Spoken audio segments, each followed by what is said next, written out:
I need you to hear what happened when I finally worked up the courage to ask Jesus the most heartbreaking question that's been haunting my soul. Do angels actually cry when babies die? What he revealed to me will absolutely stun you. The truth about the tears of heaven, the hidden emotional world that exists just beyond our sight, and the profound purpose behind angelic sorrow will completely transform how you understand loss, divine love, and whether you're truly alone in your darkest moments of grief. This wasn't some theological question for me. This came from a place of desperate human need. Through portraying Jesus, I've met countless grieving families, and one encounter changed everything. A young father named David approached me after a screening, his eyes filled with unbearable pain. He told me about his daughter Emma, who lived for exactly 17 minutes after birth. 17 minutes of holding her, whispering his love, before she slipped away. But what he said next shattered my heart. With tears streaming down his face, he asked, "Jonathan, when Emma died, was there anyone in heaven who cried with us? Did the angels feel what we felt, or were they just watching us fall apart?" I hugged this broken father and told him Emma was safe, but my words felt hollow. He wasn't asking about God's love in general. He was asking about God's grief specifically. He needed to know if heaven had an emotional response to his daughter's death. That moment haunted me. I realized I had no real answer for him, and that inadequacy followed me home like a shadow.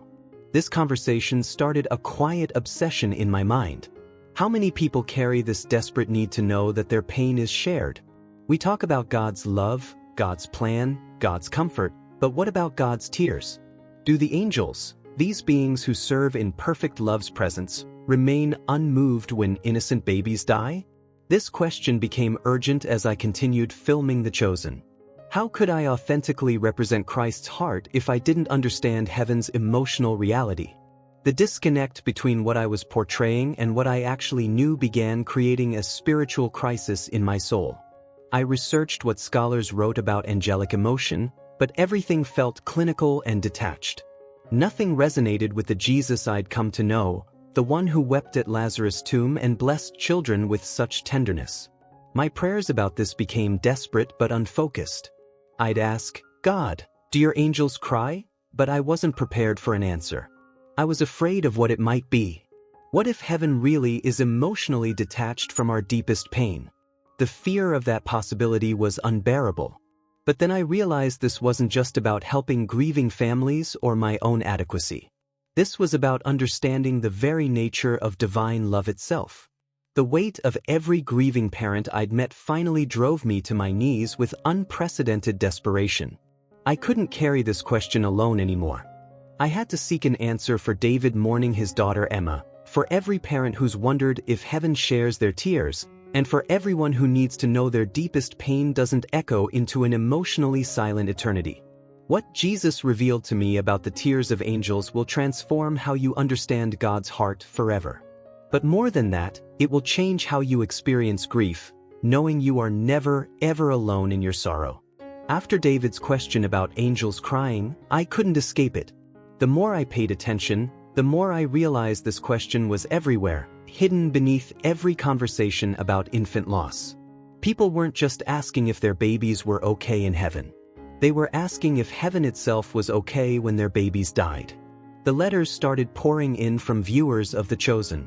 Sarah wrote about her son Marcus, saying she could accept he was in a better place, but couldn't bear thinking his death meant nothing emotionally to the angels watching over him. I keep picturing these perfect, untouchable beings looking down at my baby's funeral with complete indifference, she wrote. The thought that heaven remained unmoved while my world fell apart is destroying what's left of my faith. Then Michael called me, a grandfather who lost his granddaughter to sudden infant death syndrome. His voice breaking, he described holding his daughter while she sobbed over her baby's lifeless body. If angels are supposed to be messengers of God's love, why didn't any of them care enough to cry with us? Where was heaven's emotional response when we needed it most? What haunted me was realizing these weren't questions born from anger. These were desperate cries for connection. These parents needed to know that their love for their children was so real, so powerful, that it had moved the very beings who stand in God's presence. They weren't asking heaven to change what happened. They were asking heaven to feel what happened. I began understanding we've created this image of angels as emotionally distant, perfectly controlled beings who only experience joy and worship. But what if that understanding was completely wrong? What if we'd missed something crucial about heaven's emotional capacity? These parents weren't asking for theology. They were asking for empathy, for proof that perfect love includes the capacity to grieve. The breakthrough came during filming The Chosen. We were shooting Jesus blessing children, and looking into those young faces, I was overwhelmed thinking about David's Emma, Sarah's Marcus, Michael's granddaughter Lily. Here I was portraying Christ's love for children while carrying this massive question about whether that love extended to emotional response when children die. Between takes, I found myself weeping in my trailer for reasons I couldn't explain. It hit me that I wasn't carrying just my own curiosity. I was carrying the grief of every parent who wondered if heaven shared their tears. Their pain had become my burden, and I realized that's exactly how it should be. That night, I called my spiritual director and poured out my heart. He listened quietly, then said something that changed everything. "Jonathan, maybe heaven is waiting for someone to ask this question with their whole heart, not just their curious mind. Maybe God wants to answer this, but he's waiting for someone who will ask it on behalf of every broken parent who needs to know." His words hit like lightning. This wasn't about me solving a personal spiritual puzzle. This was about David and Emma, Sarah and Marcus, Michael and Lily, and countless others carrying this desperate need to know their pain mattered to heaven. I wasn't seeking information. I was interceding for an entire community of grieving hearts who needed to know they weren't mourning alone. By the way, I'd love to know where you're watching from and what time it is there. Drop a comment below. It's incredible how our stories connect across the world, especially with something this universal. The shift in my heart was immediate. I stopped demanding an answer and started preparing to receive one. I began fasting, not as religious ritual, but because I wanted every part of me focused on this question. I wanted God to know this wasn't casual curiosity. This was life and death for the faith of people I loved. I started carrying pictures that grieving parents had sent me. I would pray with their faces in front of me, asking not for my own understanding, but for a revelation that could bring healing to their specific pain. I wasn't seeking abstract knowledge anymore. I was seeking a personal message from heaven to earth, from God's heart to his most wounded children. As I prepared for what I sensed would be the most important prayer of my life, I felt the weight of every conversation, every letter, every tear-filled call. I was about to ask God to reveal something that could either shatter or restore the faith of everyone who ever wondered if heaven cares about their tears. The stakes couldn't have been higher, and I finally understood that's exactly why this question demanded everything I had to give. After my conversation with my spiritual director, everything changed. I realized I couldn't just casually ask God about angels crying during my regular prayer time. This question deserved everything I had. If heaven was waiting for someone to ask with their whole heart, then I was going to ask with a desperation that matched the pain of every grieving parent who needed this answer. I made a decision that night that felt both terrifying and necessary. I was going to set aside an entire evening for nothing but this one question. No distractions, no other prayers, no agenda except seeking the truth about whether angels cry when babies die. I wanted God to know this wasn't intellectual curiosity anymore. This was a matter of life and death for the faith of people I loved. The preparation began 3 days before I planned to pray. I started fasting not because someone told me to, but because I needed every part of my being focused on this question. I wanted my spirit to be as clear and receptive as possible. I wanted to approach this conversation with the same urgency that David had when he asked me about Emma, the same desperation that Sarah had when she wrote about Marcus. I gathered every picture, every letter, every story that grieving parents had shared with me. I placed them around my prayer space so that their faces would be the last thing I saw before I closed my eyes to pray. I wasn't just asking for myself anymore. I was carrying the hopes and fears of an entire community of people who needed to know that heaven shares their tears. The night before, I barely slept. I kept thinking about what this revelation could mean. What if Jesus told me that angels don't cry, that heaven really is emotionally detached from our deepest pain? How could I go back to David and tell him that Emma's death meant nothing emotionally to the beings who were supposed to be watching over her? How could I tell Sarah that her fears about angelic indifference were justified? But then I remembered something from my years of studying Jesus. Every time someone approached him with genuine desperation, with a need that came from the depths of their soul, he never turned them away. He never gave them less than they needed. The woman with the issue of blood, the centurion with his dying servant, the Canaanite woman pleading for her daughter. When people came to him with life or death desperation, he met them with life-giving answers. I realized that's exactly what was happening here. This wasn't a casual theological inquiry. This was life or death desperation on behalf of countless people who needed to know they weren't mourning alone. If Jesus's character was consistent, if his love was as perfect as I believed it was, then he would meet this desperation with exactly the answer these parents needed to hear. As the evening approached, I felt a mixture of anticipation and terror. I was about to ask the Creator of angels to reveal their emotional reality. I was about to request access to one of heaven's most intimate secrets. But I also felt a deep sense of peace, knowing that I wasn't asking for my own benefit. Every word of my prayer would be on behalf of parents who were carrying unbearable pain and needed to know that heaven understood. I prepared my heart by reading every passage I could find about Jesus and children. How he welcomed them, how he blessed them, how he warned others not to hinder them. I immersed myself in his tenderness toward the innocent, trying to align my own heart with his before I asked this question. I wanted to approach this conversation not as a curious observer, but as someone who shared his love for the most vulnerable. The room was quiet, candles lit, pictures of grieving families arranged where I could see them. I had never felt more prepared for a spiritual encounter, and I had never felt more aware of the weight of responsibility I was carrying.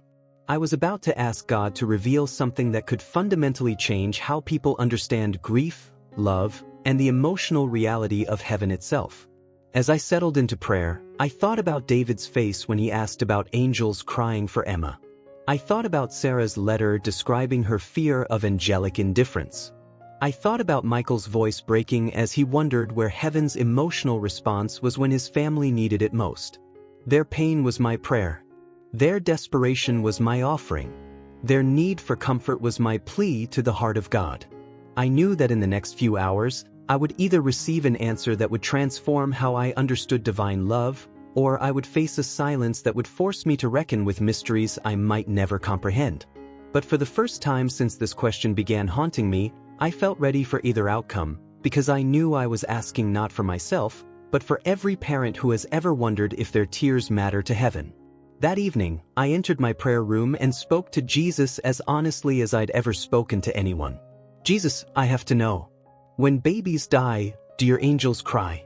David needs to know if anyone in heaven wept when Emma died.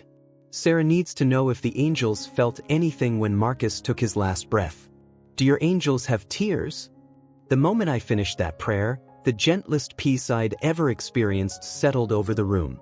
The anxiety I'd carried for months melted away, replaced by warmth that came from everywhere at once. I knew I was in his presence.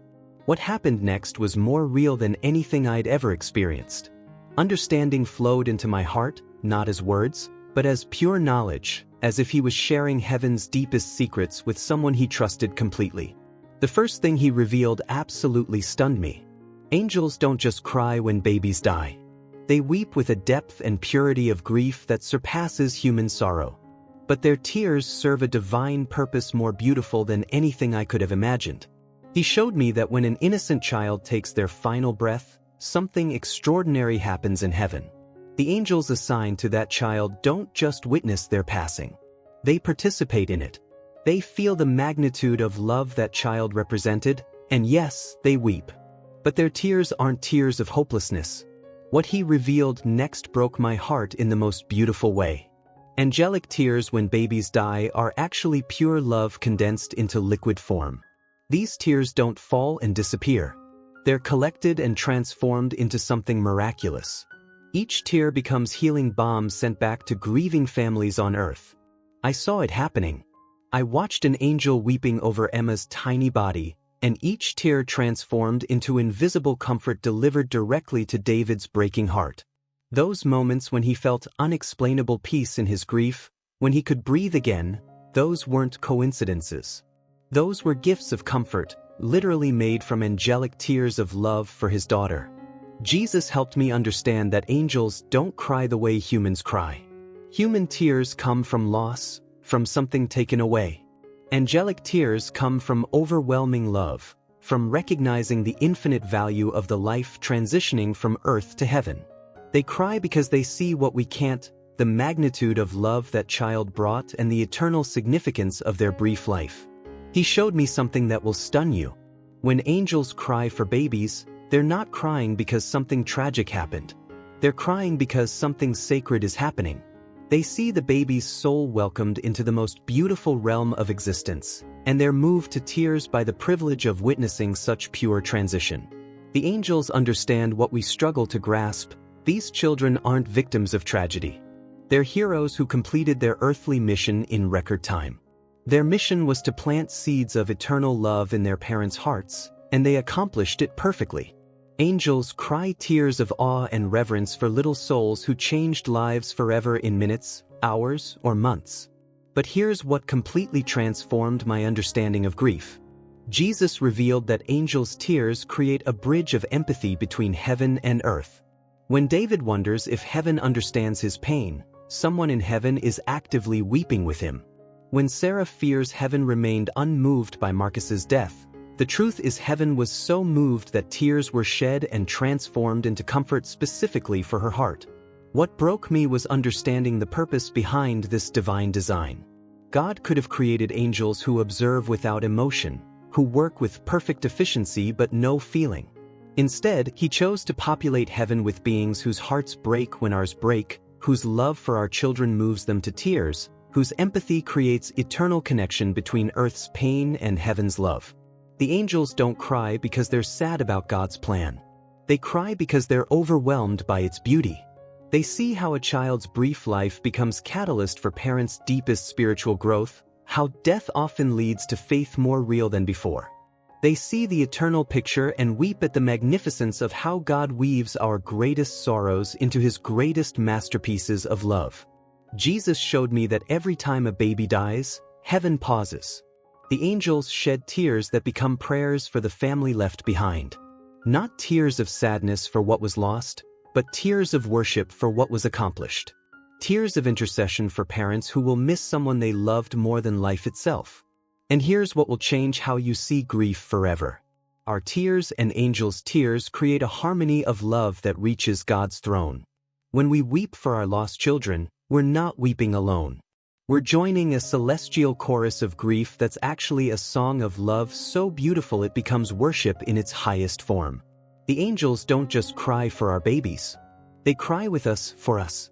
Their tears, combined with ours, create a river of love flowing from heaven to earth and back, ensuring no parent mourns in isolation, no grief goes unwitnessed, and every tear we shed is caught and treasured by beings who understand the sacredness of that love. But the revelation about angels crying was just the beginning. What Jesus showed me next about why God designed heaven this way completely shattered everything I thought I knew about divine love and the purpose behind our deepest pain. He helped me understand that angels' tears aren't just a beautiful response to tragedy. They're actually part of a sophisticated divine system designed to ensure that love never dies, that connection never breaks, and that grief becomes the very bridge that draws us closer to heaven than we ever thought possible. Here's what stunned me most. Jesus revealed that God could have created a heaven where loss simply didn't matter, where death was just a transition that heaven acknowledged without emotion. But he chose something radically different. He chose to create a realm where every human tear is matched by an angelic tear, where every broken heart on earth breaks something in heaven too. Why would he design it this way? The answer he gave me will change how you understand suffering forever. He showed me that grief isn't just something we endure until we get to heaven. Grief is actually one of the most powerful forces that connects us to heaven while we're still on earth. When we cry for our lost children, we're not just processing our pain. We're participating in a cosmic conversation of love that spans both realms. I saw how this works in real time. When David wept for Emma, his tears created a frequency of love that resonated perfectly with the tears the angels were shedding for her. In that moment of grief, David wasn't separated from heaven by his pain. He was connected to heaven through his pain. His sorrow became a direct line of communication to the realm where his daughter now lived. This is why Jesus could say, "Blessed are those who mourn, for they shall be comforted." It's not just that comfort will come eventually.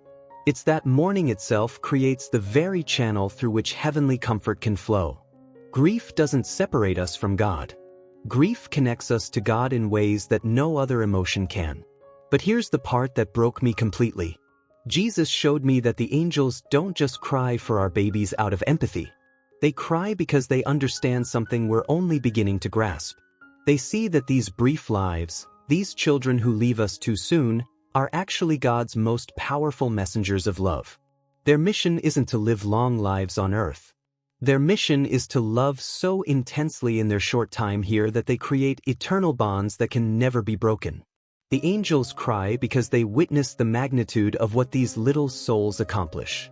In minutes, hours, or months, they manage to teach their parents about love that transcends death, faith that survives the unthinkable, and hope that exists beyond human understanding. The angels weep in awe of these tiny teachers who complete graduate-level courses in love before most of us even learn to walk. This completely transformed how I understood David's question about Emma. He asked if anyone in heaven cried when she died. The truth is, heaven didn't just cry when she died. Heaven celebrated when she was born, wept with joy when she loved, and cried tears of overwhelming pride when she graduated from earth to eternity after completing her mission perfectly. Jesus helped me see that our children who die young aren't victims of broken systems or failed plans. They're graduates of an advanced program in love, and their graduation ceremonies in heaven are attended by angels who weep tears of honor and celebration for what these little souls have accomplished. But the implications go even deeper. He showed me that when we carry grief for our lost children, we're not just carrying pain. We're carrying a piece of heaven within us. Our aching hearts become sacred spaces where heaven and earth meet, where divine love and human love merge into something more powerful than either could be alone. This is why grief for a lost child feels different from any other pain. It's not just loss. It's the weight of carrying heaven's emotional response within our human hearts. When we feel overwhelmed by sorrow for our babies, we're actually feeling what the angels feel. We're experiencing heaven's love for our children through our own breaking hearts. Jesus revealed that this is why grieving parents often report feeling closer to God in their darkest moments than they ever did in their happiness. It's not because God prefers our pain. It's because grief creates a spiritual sensitivity that allows us to feel heaven's emotions more clearly than we ever could before. Our broken hearts become receivers tuned to heaven's frequency. This changed everything about how I understood comfort. I had always thought comfort was about pain going away. But Jesus showed me that true comfort isn't the absence of pain. True comfort is the presence of heaven in the midst of pain. It's knowing that our tears are harmonizing with angelic tears, that our love is amplifying heaven's love, and that our grief is actually worship in its purest form. He helped me understand that when we grieve for our children, we're not just missing them. We're participating in heaven's love for them. Our sorrow proves that love is stronger than death, that bonds forged in love cannot be broken by physical separation, and that the human heart is capable of carrying divine emotion. The angels cry because they recognize what we're doing when we mourn our babies. We're proving that love is eternal, that life has infinite value, and that the human heart is sacred enough to carry heaven's own emotions. Our grief is evidence of our divine nature. Our tears are proof that we're capable of loving the way heaven loves. As the full weight of this revelation settled into my soul, something broke inside me. But it wasn't the kind of breaking that destroys.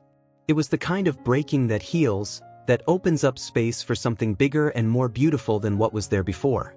I started weeping, but these weren't tears of sadness. They were tears of overwhelming relief, of finally understanding something that had tormented me for so long. For months, I had carried the fear that heaven was emotionally distant from our deepest pain. Now I discovered that heaven doesn't just feel our pain, heaven participates in our pain so completely that angelic tears become our comfort. I thought about David and that broken look in his eyes when he asked about Emma. I had hugged him and given him theological answers that felt hollow. But now I knew the truth. When Emma died, an angel assigned to her didn't just witness her passing with divine detachment. That angel wept with such pure love that those tears were transformed into every moment of peace David had felt since losing her. The inadequacy I had carried for so long just melted away. I realized I had been trying to comfort people with human wisdom when what they needed was divine revelation. They didn't need me to have all the answers. They needed to know that heaven had all the emotions. They needed to know their grief was shared, their tears were matched, and their love was amplified by beings who understood the sacredness of what they had lost. I thought about Sarah and her fear that the angels looked down at Marcus's funeral with indifference. The truth was so much more beautiful than either of us had imagined. The angels didn't look down with indifference.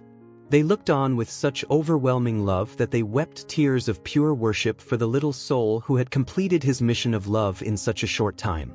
But what broke me most completely was realizing how this changed everything about my own faith.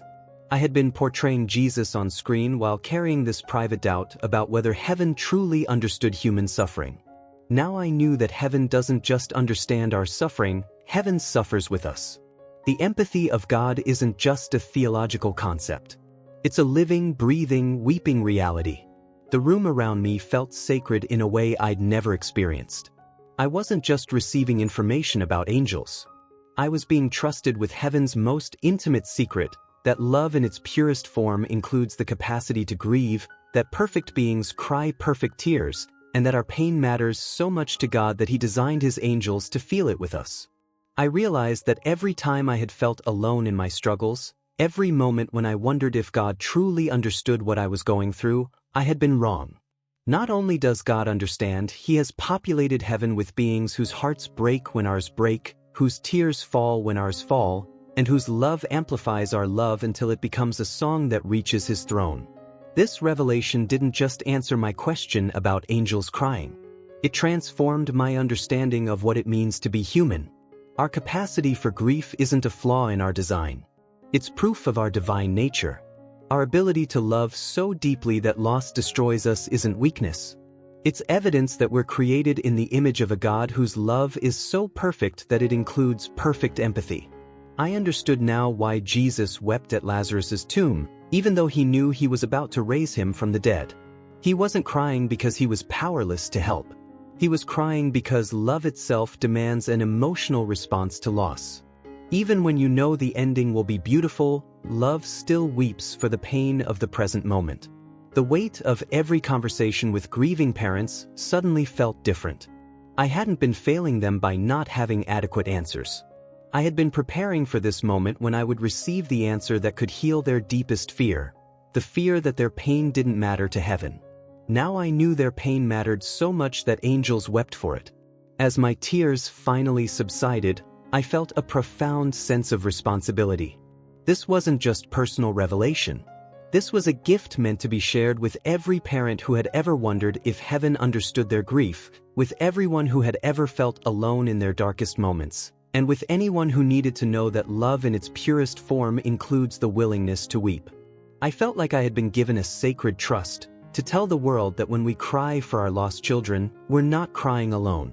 We're harmonizing with a celestial choir of love that turns our grief into worship, our pain into connection, and our tears into evidence of our divine nature. The breaking I experienced wasn't the end of something. It was the beginning of everything. This revelation about angels crying changes everything about how we understand grief, love, and our connection to heaven. If you've ever lost a child, if you've ever wondered whether heaven shares your pain, I need you to hear this truth. You are not mourning alone. Every tear you've shed has been matched by an angelic tear. Every moment of overwhelming sorrow has been met with overwhelming love from beings who understand the sacredness of what you've lost. When you feel that crushing weight of grief that makes it hard to breathe, remember that an angel assigned to your child felt that same crushing weight and transformed it into comfort specifically designed for your heart. When you wonder if anyone in heaven understands the magnitude of your love for your baby, know that the angels don't just understand, they're moved to tears by the beauty of that love. Your grief isn't a sign of weak faith. Your grief is evidence of your divine nature, proof that you're capable of loving the way heaven loves. Every time you cry for your child, you're participating in heaven's worship service, adding your voice to a celestial choir that sings of love too powerful to be contained by death. For those who've never experienced this loss but want to understand how to comfort those who have, remember this. Don't try to explain why it happened or offer timelines for healing. Instead, remind them that their tears matter to heaven, that their love is being amplified by angels, and that their child's brief life accomplished something eternal. This truth also transforms how we see every child still with us. If heaven weeps for the children who leave us, imagine how heaven celebrates the children who stay. Every laugh, every hug, every bedtime story is witnessed and treasured by beings whose hearts overflow with joy at the gift of life. We're not just raising children. We're stewarding miracles that heaven itself adores. But this isn't just about children who die young. This revelation shows us that heaven is far more emotionally connected to our lives than we ever imagined. If angels cry for our babies, what other emotions do they feel for our joys, our struggles, our victories? We're not alone in anything we experience. Heaven is emotionally invested in every moment of our lives. The comfort of knowing angels cry isn't just for grieving parents. It's for anyone who's ever felt alone in their pain, anyone who's wondered if God truly understands their struggles, anyone who needs to know that love in its purest form includes perfect empathy. Heaven doesn't just love us. Heaven feels with us. I want to end with a prayer for every person carrying this specific pain, and for everyone who now understands the emotional heart of heaven in a new way. Father, I lift up every parent, every family member, every loved one who has wondered if heaven shares their tears. I pray that the truth of angelic empathy would settle deep into their hearts like healing balm. Help them feel, in this very moment, the love their child is surrounded by in your presence, and the tears of joy the angels shed as they witness that child's perfect happiness. For those still carrying the weight of grief, remind them that every tear they've cried has been caught and treasured, that every moment of love they shared with their child has become part of heaven's eternal song, and that the bridge between their heart and their child's heart is built from love too strong to be broken by death. Help us all understand that grief shared with heaven becomes worship, that tears harmonized with angels become praise, and that love this deep is evidence of your nature within us. Comfort every aching heart with the knowledge that they are never, ever alone in their sorrow. In Jesus' name, Amen. If this message has touched your heart, I'd be honored if you'd share it with someone who needs to know that heaven cries with them. Subscribe to stay connected for more conversations about the heart of God, and please, share your own story in the comments below. Your experience matters, your love matters, and your tears matter to heaven itself. Remember, when the angels cry for our babies, they're not just grieving what was lost. They're celebrating what was accomplished. They're not just feeling our pain. They're amplifying our love. And they're not just witnessing our sorrow. They're transforming it into worship that reaches the very heart of God.